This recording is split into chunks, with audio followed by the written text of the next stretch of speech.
Começa agora mais um episódio do podcast Gotas de Esperança. Espero que você aproveite nosso conteúdo, que sempre traz informações sobre a cannabis e sua diversidade como planta, contexto social, ambiental e cultural, e além, é claro, dos seus potenciais terapêuticos. Eu sou Cristina Segato, jornalista e editora deste canal, e dou as boas-vindas a você que acompanha este episódio inédito do Gotas de Esperança. Nossa proposta é contribuir com a educação canábica dos nossos associados, profissionais de saúde e público em geral, com conteúdo qualificado sobre o universo da nossa plantinha querida. Em cada episódio teremos aqui cientistas, pacientes, advogados, médicos, dentistas, psicólogos, com abordagem simples e objetiva, atualizando você sobre saúde, bem-estar, meio ambiente, legislação e outros temas. O podcast Gotas de Esperança é uma produção da Associação Abrace e você pode acessar esse e outros episódios pelo canal oficial da Abrace no YouTube, também no Spotify, procure por Gotas de Esperança no aplicativo ou, se preferir, no site da Abrace. Anota aí, Abrace Esperanca, tudo junto, sem cedilha.org.br. abraceesperanca.org.br. A Abrace Esperança é uma associação de pacientes localizada em João Pessoa, na Paraíba, autorizada desde 2017 pela Justiça Brasileira a cultivar e fornecer derivados da planta cannabis aos seus associados em forma de óleo e spray. Para mais informações de como se associar e ter acesso ao Óleo Esperança, acesse o site da Abrace. E nosso convidado de hoje é o professor Rafael Mariano Bittencourt. Ele é graduado em farmácia e psicologia, tem mestrado e doutorado pela Universidade Federal de Santa Catarina, em farmacologia, e ele teve um período de estágio doutoral no Departamento de Neurociência da Universidade de Coimbra, em Portugal. Ele atua desde 2005 em pesquisas envolvendo as aplicações terapêuticas da cannabis e desde 2017 com pesquisas envolvendo substâncias psicodélicas, sobretudo a ayahuasca. Possui dezenas de artigos científicos publicados sobre esses temas. Atualmente, ele é professor titular do programa de pós-graduação em Ciência da Saúde da Universidade do Sul de Santa Catarina, onde coordena o Laboratório de Neurociência Comportamental.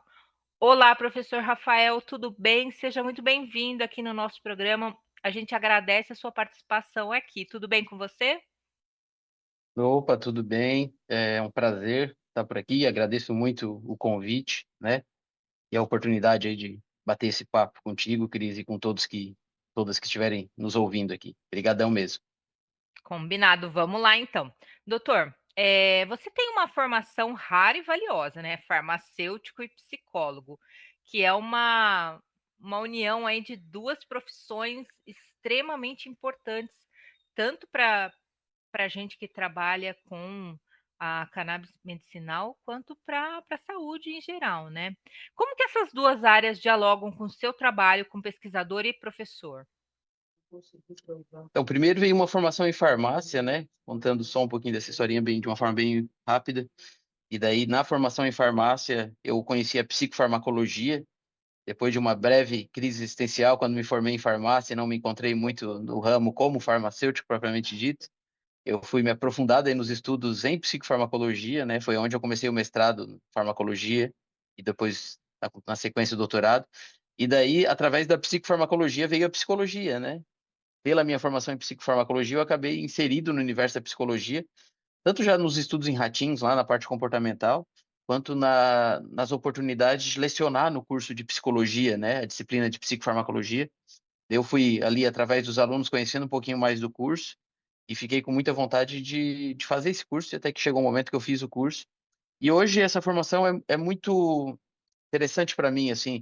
É engraçado como algumas coisas acontecem, parece que meio que é ao acaso, assim, mas depois de um tempo, quando a gente olha para trás e, pô, se não fosse o acaso, eu acho que essas seriam as escolhas que eu teria feito da mesma maneira. Porque, principalmente, né, quando eu trabalho com cannabis, ali em relação à saúde mental e até mesmo os psicodélicos, a minha formação em farmácia me ajuda muito, né, e daí a formação em psicologia complementa de um jeito bem bacana.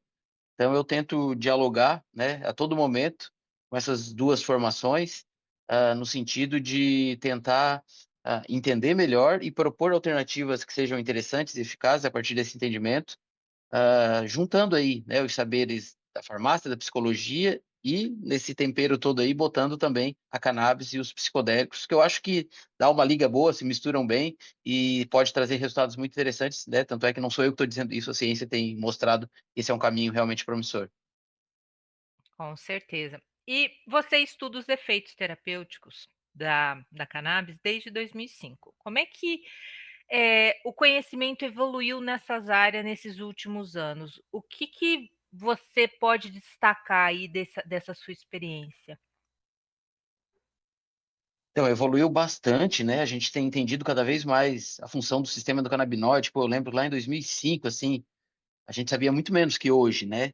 A gente lá em 2005, a gente recém estava aprendendo, por exemplo, que o sistema endocannabinoide modulava ali umas questões de memória aversiva, tal, que no final das contas, todo o meu estudo de mestrado, doutorado acabou indo nesse caminho, por causa de um estudo publicado em 2002, se eu não me engano. Então a gente está falando aí dos anos 2000, coisas recentes, né. Uhum. Então de lá para cá a gente evoluiu bastante, o entendimento em relação às funções do sistema endocannabinoide no organismo, e a gente começou a entender, melhor a interação dos fitocannabinoides ali, dos compostos, não só os fitocannabinoides, mas terpenos, flavonoides, compostos presentes na cannabis, na maconha, né, com esse sistema, né. A gente falou por muito tempo só em CBD e THC, agora se fala em outros compostos, THCV, CBG, então a gente está entendendo um pouco melhor isso. Isso foi uma coisa que mudou bastante mesmo, assim, o entendimento em relação a isso. Tem surgido mais estudos clínicos, né, que é muito interessante, assim, precisa mais, mas já tem surgido, já temos aí uma boa base para uma série de condições. E uma coisa que nesse período, assim, Cris, me chamou a atenção e, na verdade, não chega a me surpreender, mas vale destaque, assim, eu acho bonito, foi o movimento das mães, dos familiares, né, em relação a conseguir o medicamento para os filhos, que foi isso que revolucionou tudo, assim, né, de 2005 para cá. Não foi a ciência que disse: "Ó, a gente agora está escutando a ciência, realmente a cannabis", não, foi um grupo de mães, sobretudo, que começaram a lutar pelo medicamento dos filhos e das filhas delas, né, e esse movimento gerou consequências, assim, que repercutiram inclusive na ciência de uma maneira muito bacana. Hoje é muito mais fácil fazer pesquisa em canabinoides, hoje é muito mais fácil tratar com canabinoides, e a gente deve muito disso a esse movimento, né. Ok, a ciência contribui muito, mas a comoção popular, toda a popularização do assunto veio através desse movimento. Então isso foi uma coisa que me chamou bastante atenção, né, que foi, um pouco depois ali de 2005, né, começou ali por volta de 2015 que a coisa deu uma explodida, vamos dizer assim, que é aquele documentário legal, tudo mais. Então eu destaco esse ponto, assim, de virada, assim, eu acho que foi um ponto muito, muitíssimo bonito, que é uma história bem interessante aí da cannabis no Brasil. Maravilha, doutor, que sensibilidade. E viva as mães, né? Porque elas são hoje, digamos, ainda a voz de tudo isso, né? Então, muito bom, gostei dessa sua percepção. Agora, nós vamos falar sobre o artigo do qual você é coautor, Cannabis Sativa como tratamento para obesidade, de suporte indireto anti-inflamatório a uma meta promissora de restabelecimento metabólico. Esse artigo está, dá uma colocar o link para vocês aqui. Bom, doutor, sobre esse artigo, o que que foi que motivou essa equipe, porque são vários aí, né, várias pessoas, vários profissionais envolvidos, nessa pesquisa, o que que foi a equipe se motivou a investigar os efeitos terapêuticos sobre a obesidade? O que que levou vocês a pesquisarem isso? E quais são, assim, digamos que os resultados, evidenciados? O que que esse artigo traz para contribuir aí nesse campo da obesidade? Então, o que motivou primeiro, assim, né, que foi a junção de algumas possibilidades aqui no programa de Ciências da Saúde, onde eu faço parte, né, onde eu faço minhas pesquisas, coordeno meu laboratório. Tem uma professora aqui, minha colega, a professora Gislaine Rezin, que ela estuda justamente essa questão de doenças metabólicas, questão de obesidade e tudo mais. Esse é o principal foco de estudo dela, né. E daí, né, estava se começando a falar sobre algumas questões ainda de forma muito muito incipiente, assim, do sistema endocannabinoide, dos próprios canabinoides em relação à obesidade, e daí daquele negócio, né, conversa de corredor, tal, conversando com ela: "Ô, o que que tu acha de a gente juntar aqui, né, as nossas aptidões, assim, e a gente começar a estudar a cannabis nesse sentido?".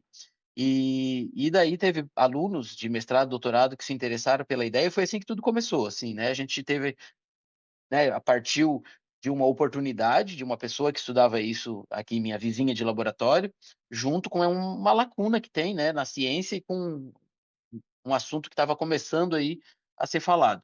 E aí a primeira coisa que a gente fez: "Bom, vamos estudar o tema, né, primeiro", e escrever uma revisão é uma boa forma de estudar um tema, né, daí a gente escreveu essa revisão, que inclusive foi publicada na Cannabis and Cannabinoids Research, que é a revisão que tu mencionou. Mas isso Uhum. gerou outros trabalhos que ainda não foram publicados e devem ser logo publicados. Aí o processo, né, quem está na ciência sabe que o processo, às vezes, de publicação é um processo um pouco É. longo.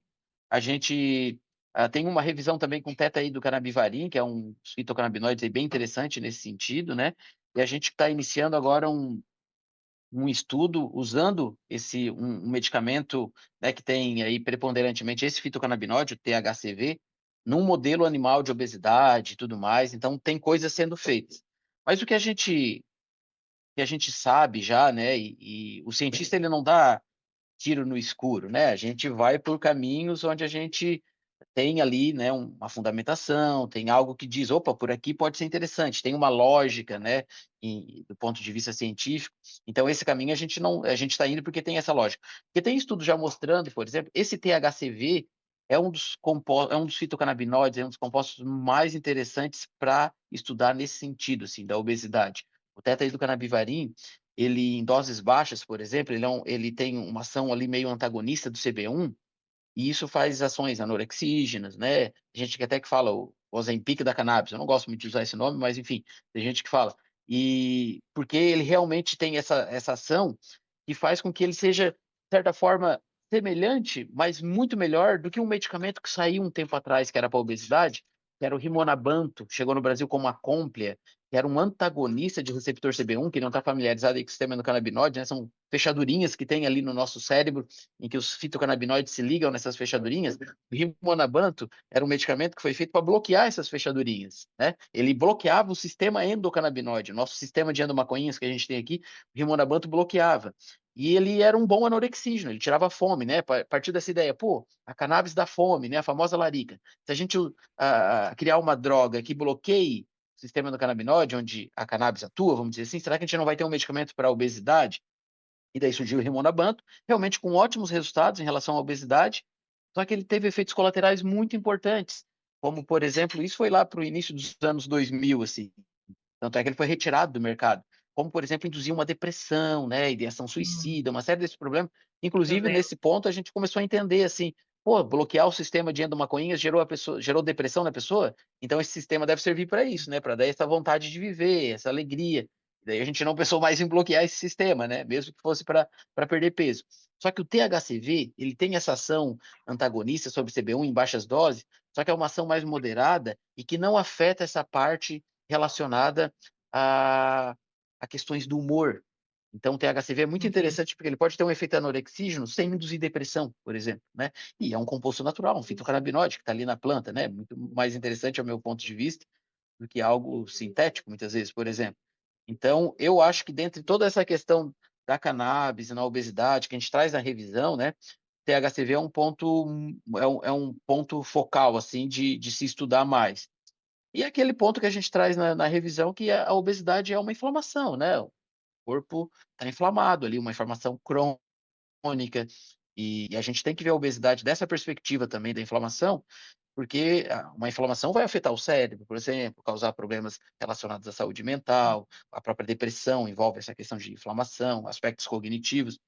E o sistema endocannabinoide modula a homeostase do nosso organismo, né, quem está aí estudando, acompanhando, né, os estudos em relação a esse sistema sabe que modula a homeostase. Então, uma substância que age nesse sistema, no caso várias substâncias que vêm da cannabis, que agem nesse sistema, pode modular essa homeostase, controlando essa inflamação, por exemplo. Então tem muitas coisas, né, que a cannabis pode ajudar na obesidade, desde, de repente, controle da própria ingestão de alimentos, né, ali um possível efeito anorexígeno por parte do THCV, questões da homeostase, diminuindo aí a inflamação sistêmica que a gente tem, essa inflamação crônica, e até do ponto de vista assim das questões de saúde mental que envolve a obesidade, né? Tu melhorar ali um pouquinho a ansiedade, tu melhorar um estado talvez depressivo, e tudo isso pode estar junto num medicamento feito a partir de cannabis. Isso é muito interessante. Gente, então vamos torcer aí para que esse THCV esteja disponível para a gente o mais rápido possível, né? Porque realmente tratar uma questão como a obesidade com fitoterápico vai ser uma revolução e a gente torce para que isso aconteça, né? É, isso é muito importante, realmente. Mas muitos brasileiros ainda, muita gente associa o uso da cannabis, tanto CBD quanto THC, apenas para casos de epilepsia, inclusive, e outros casos de doenças raras, assim, né? Inclusive, eh, algumas disponibilidades no SUS ficam disponíveis só para determinadas patologias, determinadas doenças, né? Eh, que outras condições clínicas a gente já tem algumas evidências que podem se beneficiar aí com o uso da cannabis, além da epilepsia, além dessas síndromes raras? Tudo que envolve cannabis, né, Cris, é sempre assim com resistência, né? Sempre com dificuldade. Quem tá nessa sabe, né? Pô, tô nessa desde 2005 Principalmente as pesquisas, né? A universidade também. pena para É, conseguir fazer.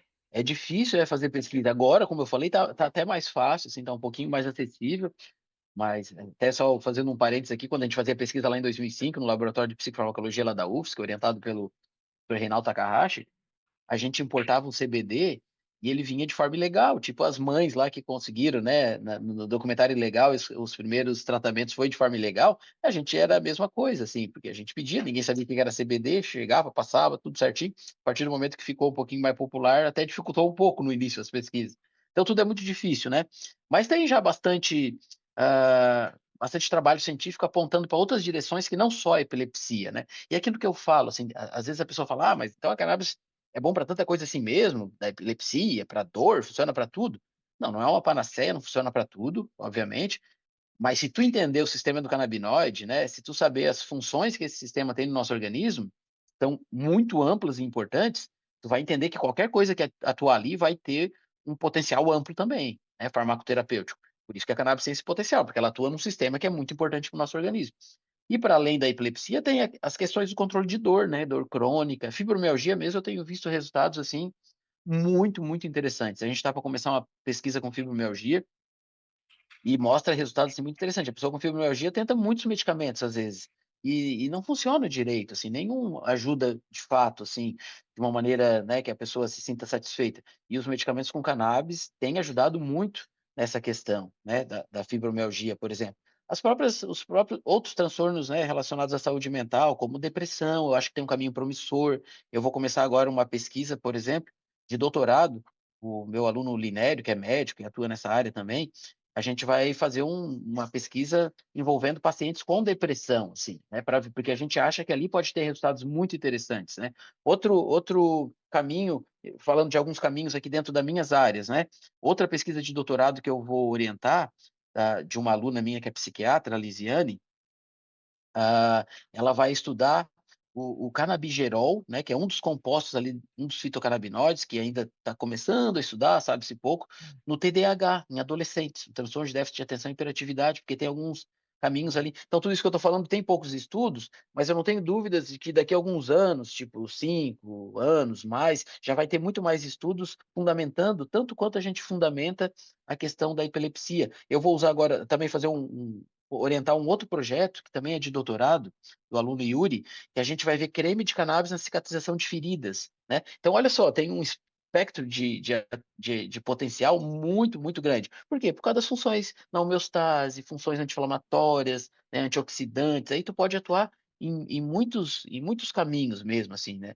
Então eu até escrevi eu fiz um artigo, que é um artigo que eu tenho um valor emocional grande aí, que eu assino junto com foi Reinaldo Takahashi, que é o meu pai científico, e com o meu avô científico, que é o Elisaldo Carlini, né, e saudoso Carlini, que foi orientador do Takahashi, então a gente assina um artigo de revisão junto, onde eu falo lá, né, do canabidiol e dos canabinoides na epilepsia, né, e eu lanço uma provocação no artigo. Se no caso do tratamento de transtornos neuropsiquiátricos, os canabinoides não vão seguir o mesmo caminho da epilepsia, que hoje na epilepsia está bem já, né, está bem fundamentado, ok, pouca gente discute isso, né, mas Sim. começou lá atrás com o Carlini e tudo mais, e teve um longo caminho. Será que daqui a alguns anos a gente já não vai ter o mesmo embasamento para outras condições? Eu lanço essa questão nesse artigo, e eu acho que sim, entende? Eu acho que tem levado para isso. O transtorno do espectro autista, por exemplo, a gente tem tido já alguns estudos bem interessantes. Eu e o meu grupo aqui, junto com o Alisson, da Universidade Federal de Santa Catarina, a gente está para publicar um artigo que a gente acompanhou crianças por 6 meses, um transtorno do espectro autista, né? E teve resultados bem interessantes na retirada de outros medicamentos, por exemplo. Então, doenças neurodegenerativas, né? O meu colega e amigo professor Francis Ney da Unila tem estudado isso também. Eu acho que no tratamento de doenças neurodegenerativas tem um potencial gigantesco. O Alzheimer, por exemplo, a gente não tem quase tratamento para o Alzheimer. Agora saiu algo novo, mas até então era 4 medicamentos que funcionavam muito pouco e por muito pouco tempo. E os canabinoides, com as funções neuroprotetoras, antineuroinflamatórias, têm um potencial gigantesco. Então, eu poderia ficar aqui divagando contigo, né, Cris, sobre muitas possibilidades por muito tempo, porque realmente o potencial é muito amplo. Tudo isso que eu falei são possibilidades reais, e daqui a alguns anos eu não tenho dúvidas que a gente vai ter vários estudos aí fundamentando essas possibilidades, e fora aquelas que pode surgir, a gente nem sabe ainda, né? Entendendo melhor os canabinoides, vai surgir outros. Exatamente. E por falar em professor Francis Ney, ele tem uma teoria, uma proposta de que a gente vai fazer reposição de fitocannabinoides no futuro, assim como a gente faz reposição hormonal, enfim, porque é uma proposta, né? A gente tem um sistema que se alimenta disso, então nada mais justo do que você alimentar esse sistema para que ele fique modulado, equilibrado. Eu concordo totalmente com essa teoria do Ney, assim, né? Eu acho que é por aí mesmo, é isso. A gente não precisa ter um Alzheimer e um Parkinson para te usar canabinoides, né? Né, com o avançar da idade, tu fortalecer o sistema endocannabinoide já vai te trazer vários benefícios muito interessantes, eu não tenho dúvida disso. Tem estudos mostrando isso, né? Tem um estudo clássico lá com ratinhos, que volta e meio o Ney cita até, não sei se eu não lembro a revista, mas é uma revista de alto impacto e que mostrou que os canabinoides em ratinhos, né, com idade um pouquinho mais avançada, trouxe vários benefícios, enquanto em ratinhos jovens teve alguns prejuizinhos ali, né, a cannabis em um cérebro jovem, ela realmente pode ter algumas ressalvas, né, a não ser que a pessoa, né, um adolescente com alguma condição, transtorno de espectro autista, alguma coisa assim, epilepsia, que daí ali o balanço risco-benefício, o benefício vai ser melhor. Mas no cérebro idoso eu não tenho dúvida nenhuma. E outra coisa também, Cris, que tem se falado, e me surgiu aqui, um pesquisador chamado Ethan Russo, ele fala sobre a deficiência canabinoide na gênese, né, na origem de algumas patologias. Isso é interessante. Se a gente tem um sistema dentro do nosso organismo que é tão importante, que faz tantas funções, se esse sistema não funcionar direito, é natural que a gente pense que Ah. vai ter problemas, né? Então ele fala, por exemplo, na própria fibromialgia, que eu falei fibromialgia, na enxaqueca, na doença do intestino irritável, que talvez nessas doenças o sistema endocannabinoide não está funcionando direitinho. Então tu vai lá e dá um medicamento da cannabis que potencializa esse sistema, ele volta a funcionar melhor e a pessoa diminui os sintomas dessas doenças, né. Então tem essas possibilidades, mas eu não tenho dúvida que um cérebro um pouquinho mais, idoso, assim, ele vai ter funções bem interessantes. É, o Siddhartha fala, né, que maconha é remédio para idoso, né, para gente velha. É isso mesmo. E espero que a gente consiga popularizar mais ainda, né. Agora voltando para a questão da obesidade, ela tá, como você disse, aí, pela pesquisa e pelo que a gente sabe, ela está associada à inflamação, né. De que forma que os canabinoides atuam sobre essa inflamação crônica?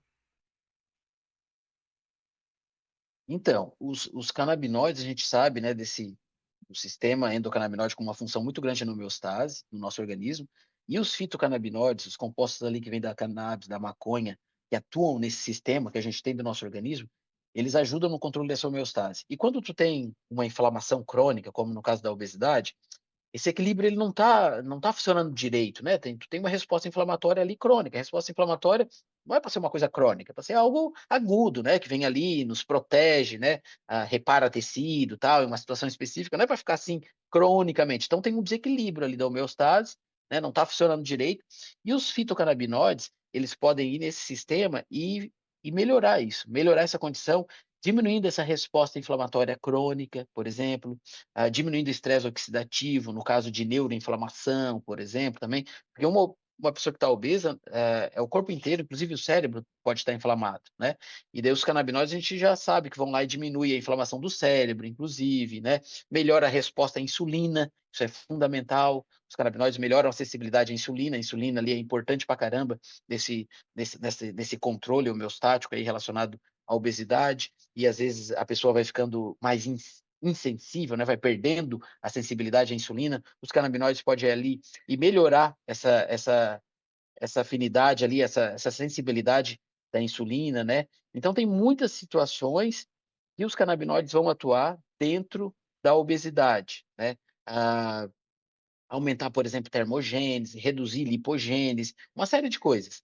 E que tudo isso junto vão ter um benefício bacana na obesidade como um todo. Aí que está uma coisa interessante, né? Muitos medicamentos para obesidade, eles atuam onde? Na questão da ingestão de alimentos, na anorexia, né? Diminui a fome por ingerir medicamentos, né? E daí, ah, a maioria dos medicamentos fazem isso. E no caso dos canabinoides, vai para além disso, né? Não é só, tem o efeito ali, possivelmente anorexígeno do THCV, mas pode ir para além disso. Por exemplo, pode diminuir inflamação, como eu falei, diminuir estresse oxidativo, pode recuperar essa homeostase, pode aumentar, melhorar ali a sensibilidade relacionada à insulina. Então, ela é como se fosse um exército atacando em vários pontos da obesidade. E eu acho que isso, o verdadeiro efeito comitiva, né? Um efeito aí somado, eu acho que isso é o bacana aí dos canabinoides no tratamento da obesidade. Legal, doutor. E quais são hoje os maiores desafios para transformar essas descobertas pré-clínicas em tratamentos seguros e eficazes para uma para a obesidade? Eu acho que ainda tudo que envolve cannabis, um dos maiores desafios é em relação a preconceito e ignorância, no sentido de que as pessoas ignoram o conhecimento mesmo, né. Eu acho que esse é o principal desafio ainda, infelizmente, assim. Ainda há muita gente que se ouve: "Ah, é da maconha, né, eu não quero nem escutar mais", ou ouviu essa palavra maconha, cannabis, já abre uma gavetinha ali no cérebro que vem cheio de informações naquela gavetinha.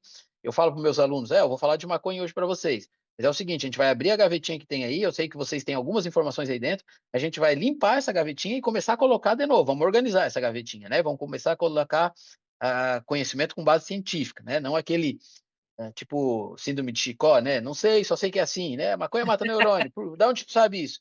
Não sei, só sei que é assim, né? Mais ou menos assim. Então eu acho que essa ignorância no sentido de desconhecer, né, o assunto e consequentemente que dá lugar a um preconceito muitas vezes, eu acho que esse é um dos principais desafios. Por isso que iniciativas como essa, Cris, que vocês fazem aqui, que tu faz como jornalista, né?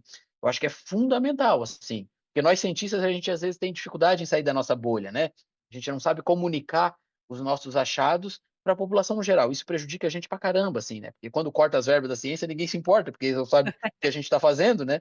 E daí, quando vem trabalhos como o teu, né, como jornalista, pessoas que divulgam esse conhecimento de uma maneira mais acessível e que fura a bolha, eu acho que é fundamental. Por isso que a gente tem andado também, a gente tem caminhado nesses últimos anos muito por causa dessa informação, sendo levada para o público geral mesmo, né? E outra coisa, né, pesquisas clínicas, tu falou como sair da pré-clínica para a clínica.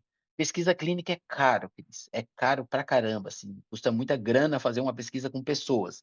A gente faz aqui, e a gente faz milagre às vezes, entende? Com pouca grana consegue fazer coisas bem interessantes.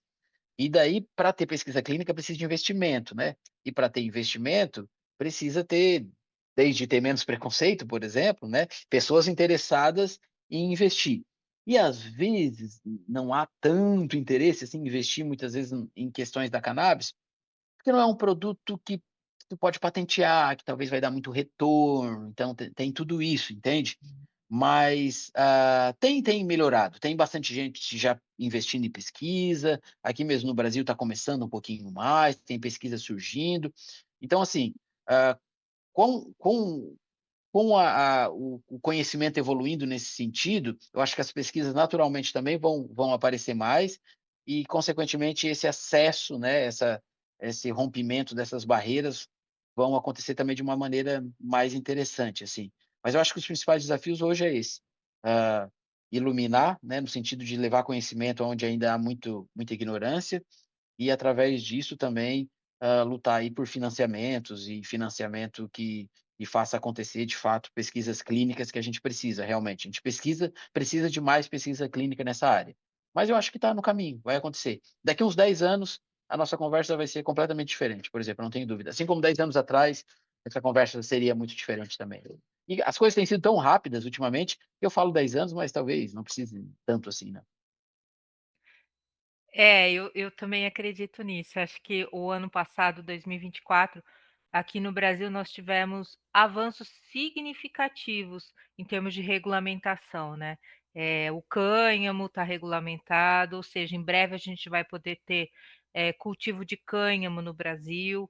Não é não é o melhor dos mundos, mas é um começo, né. A farmacolo a volta da cannabis para ai, como é que chama? Farmacopeia brasileira. Isso, muito Eh, bacana isso.